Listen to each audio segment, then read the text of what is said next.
UFC Nashville, Derek Lewis versus Teixeira. The card is just full of terrible matchmaking, and there's a bunch of big favorites, and I'm gonna pick all of them. This is gonna be a very short prediction video. There's not much that I need to go into on most of these fights, so let's just get this over with, I guess. Fatima Klein versus Melissa Martinez. I'm taking Fatima Klein, obviously. She is the biggest favorite on the card at almost minus 1200, which is just a joke. For people who don't know who this is, she's 1-1 in the UFC, and her loss was to Jasmine Jasudavicius, and it was a pretty competitive fight. For those who don't know who Jasmine Jasudavicius is, she's running through the division right now. She's really good. She's going to be fighting for the belt, I'm assuming, at some point in her career. So yeah, if you're having a competitive fight with one of the top contenders in the division, you're facing Melissa Martinez. I mean, look at her. Does that girl look like a fighter to you, man? She doesn't. She looks like a sweet lady, I'm sure, but does that girl look like she's going to be beating the shit out of somebody anytime soon? No. Fatima Klein, I have her by, I'm going to do Fatima Klein by round 1 sub. Like I said in the beginning, terrible matchmaking. I don't know what we're doing, and it continues throughout the card. Anyways, moving on. After that, we've got Mike Davis versus Mitch Ramirez. Normally, we only see Mike Davis fight once every year and a half. He fought in February. He fought Fares Ziam. Fares Ziam is, who by the way, just got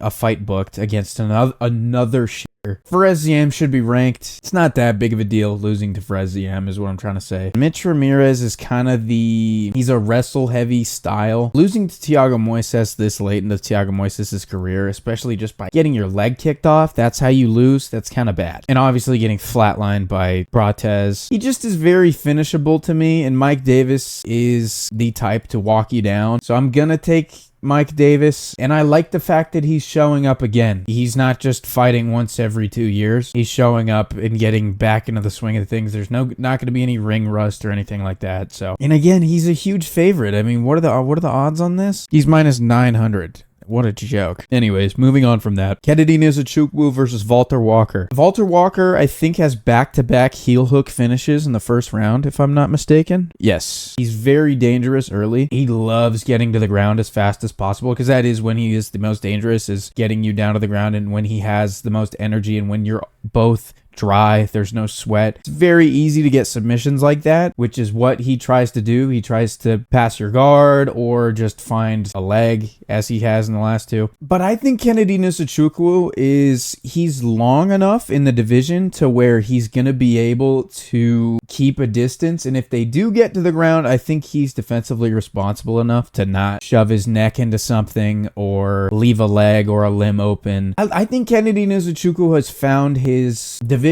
I mean, obviously his last 2 wins, Chris Barnett and Lucas Brzeski, that's not the best 2 names. Lucas Brzeski is terrible, but I think that Kennedy Nzechukwu is really, really good, and I think that if he survives the first round, I think it's going to be a KO at some point in the later rounds, second or third round. So I'm going to take third round finish from Kennedy Nzechukwu. He attacks the body really well too, which when it comes to heavyweights, they don't take damage to the body very well. I think that at some point, attrition's going to kind of set in for Walter Walker after he doesn't get an early sub, and Kennedy Nzechukwu is going to finish it off late. After that, Lauren Murphy versus Eduardo Moura. I mean, what the how the is Lauren Murphy still fighting? She's 41. Good lord. And she, in her last fight was 2 years ago, and she took a fucking beating from Jessica Andrade. In the last 4 years, she's had 3 fights. She hasn't fought since January of 2023. Again, she doesn't look like a fighter. And Eduardo Moura is actually a very, very skilled grappler, and she's young. I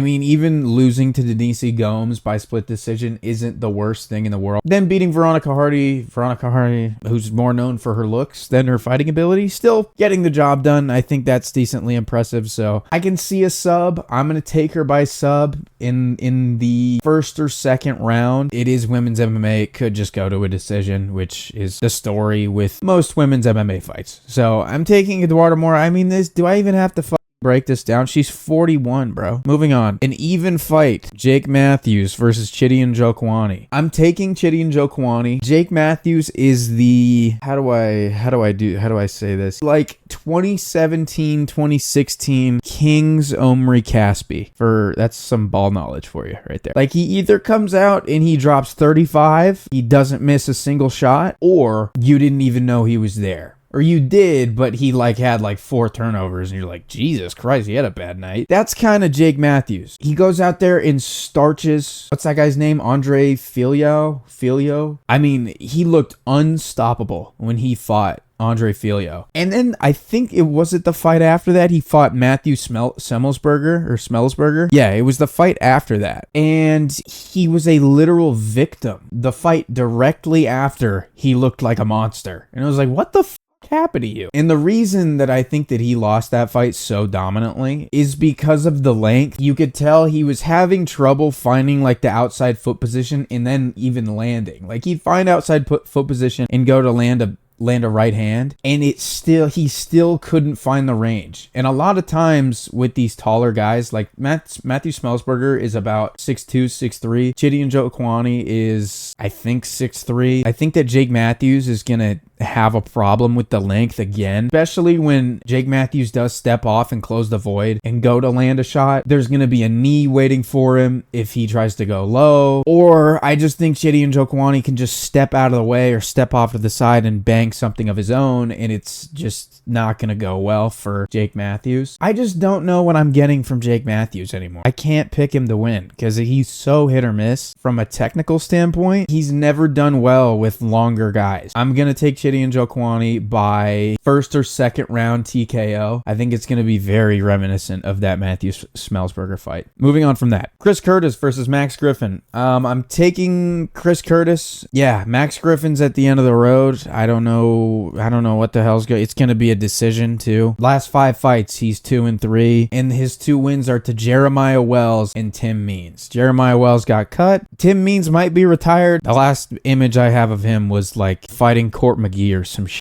So I'm not even going to break this down. Chris Curtis is the more technical boxer, and they should stay on the feet the whole time. And Max Griffin doesn't have the power to put away Chris Curtis. So I'm not even going to break this down. Chris Curtis is going to win a 30-27 decision. On from that, Tuco Tokos versus Junior Tafa. Junior Tafa lost some weight. He's down to light heavyweight now, making his light heavyweight debut. There were some pictures of him with abs. Not in this picture that you guys are seeing, but he has like abs apparently, which shows that he's actually dedicated himself to training and getting on a meal plan and taking care of himself and wanting to progress as an athlete, which is a big deal. And Tuco Tokos is just a victim. Has he won in the UFC? No, he hasn't. He's 0-2. He got the shit kicked out of him by Navajo Sterling, and then Omar Sy choked him out in the first round. He's not good. He's just been a victim. And the fact that Junior Tafa is actually showing an effort to just like progress as an athlete is just, that's enough for me to take him. I'm taking Junior Tafa. I think he gets it done by first round KO. First or second. I don't know. I just think Tuco Tokos sucks. So, moving on from that. Vitor Petrino versus Austin Lane. Austin Lane coming off of a nasty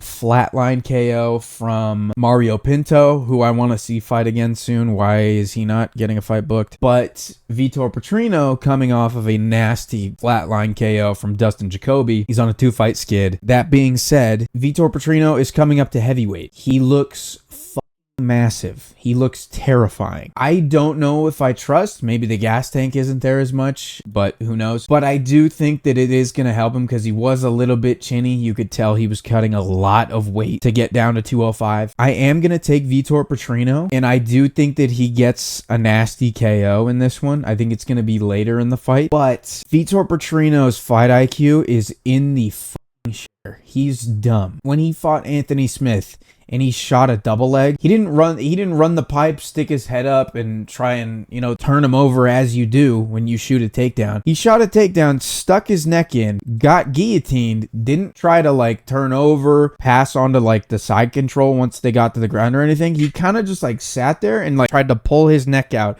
straight. And Anthony Smith was just like, well, you're not going anywhere. He's just kind of a retard, which worries me. Use your head a little bit, That's the only thing that worries me, but Austin Lane's coming off such a nasty KO that I think Vitor Petrino can put him away. I am going to take Vitor Petrino. I think he gets it done by KO. After that, we've got Nate Landwehr versus Morgan Charrier. Nate Landwehr in his last fight worried me. His footwork and his speed, it's not there anymore. He does not look the same. He looks old and fragile. And it was to Doo-Ho Choi, I do have respect for Doo-Ho Choi. I think that he's actually a solid fighter. But I don't know, man. Like, Nate Landwehr's whole style is to pressure you and break you as the fight goes. But if you think to Morgan Charrier's career, didn't he fight Shep Mariscal and did well? Yeah, he fought Shep Mariscal, who's actually a killer right now. He fought Shep Mariscal, took him to a split decision. Shep Mariscal is the definition of a pressure fighter, and Morgan Charrier did pretty well with that. Nate Landwehr being 37, if Morgan Charrier is able to deal with a younger, hungrier, faster, stronger pressure fighter in Shep Mariscal, I think that he's going to be able to walk through Nate Landwehr pretty easy. So I'm going to take him by late KO. I think that the damage is going to be too much on Nate Landwehr. So I'm taking Morgan Charrier by 3rd round TKO. Next up, Calvin Kattar versus Steve Garcia. I'm taking Calvin Kattar in the Yusuf Zalal fight. He's on a huge skid, by the way. In his last 6 fights, he's 1-5. I'm taking Calvin Kattar because in the Yusuf Zalal fight, once we got to the 3rd round, the first 2 rounds, well, let me start by saying this. The first 2 rounds, Calvin Kattar was on the back foot, kind of just letting Yusuf Zalal circle off. He wasn't cutting the cage off. He was just kind of letting the fight run away from him. But once we got to the 3rd round, Calvin Kattar got pissed off and he started cutting the cage off and he started landing. This is my hope. I don't know, but I hope that frustration that he had in the 3rd round of this fight is running away from me,